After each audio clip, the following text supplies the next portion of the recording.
వేకా jewellers వెలలేని Vaibhogam తరుగులేని నమ్మకం. ఇప్పుడు మన కాకినాడలో డిసెంబర్ 5న ఘనంగా ప్రారంభం కాబోతోంది గోల్డ్ అండ్ డైమండ్ ఆభరణాల వేదిక.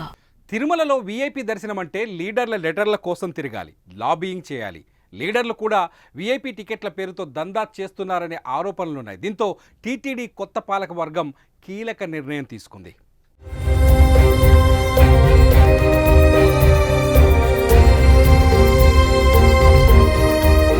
తిరుమలలో కొత్త టీటీడీ బోర్డు ఏర్పడిన తర్వాత కీలక నిర్ణయాలు తీసుకుంటున్నారు. భక్తులకు మెరుగైన సేవలు అందించే విధంగా చైర్మన్ బిఆర్ నాయుడు తిరుమలలో ప్రక్షాళన మొదలుపెట్టారు. ప్రతి విభాగాన్ని పరిశీలించి నిర్ణయం తీసుకుంటున్నారు. సర్వదర్శనానికి వచ్చే భక్తులకు 2 నుంచి 3 గంటల్లోగా దర్శన భాగ్యం కలిగించే విధంగా ఏర్పాట్లు చేస్తున్నారు. తాజాగా వీఐపీ దర్శనాలపైన కూడా టీటీడీ ఫోకస్ చేసింది.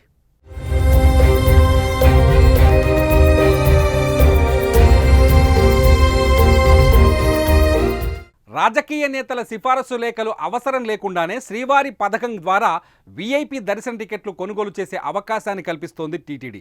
రేణిగుంట విమానాశ్రయంలో దిగిన వెంటనే శ్రీవాణి టికెట్లు కొనుగోలు చేసి వీఐపీ దర్శనానికి వెళ్లే అవకాశాన్ని తీసుకొచ్చింది. ఇప్పటి వరకున్న శ్రీవాణి టికెట్ల సంఖ్య పైన కూడా టీటీడీ నిర్ణయం తీసుకుంది.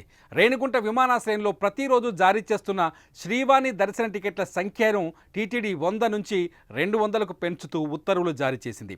ఈ మేరకు విమానాశ్రయంలో కరెంట్ బుకింగ్ కౌంటర్లో భక్తులు టికెట్ను బుక్ చేసుకోవచ్చని తెలిపింది. బోర్డింగ్ పాస్ ద్వారా తిరుపతి ఎయిర్పోర్ట్ కౌంటర్లో మాత్రమే ఈ ఆఫ్లైన్ టికెట్లు జారీ చేస్తారు.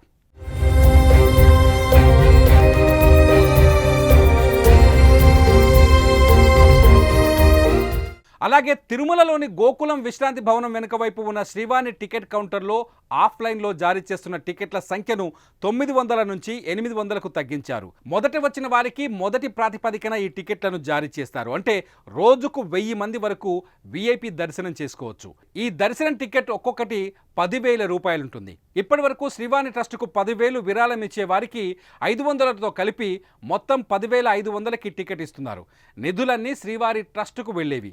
కొత్త ప్రభుత్వం వచ్చిన తర్వాత రూల్స్ మార్చారు.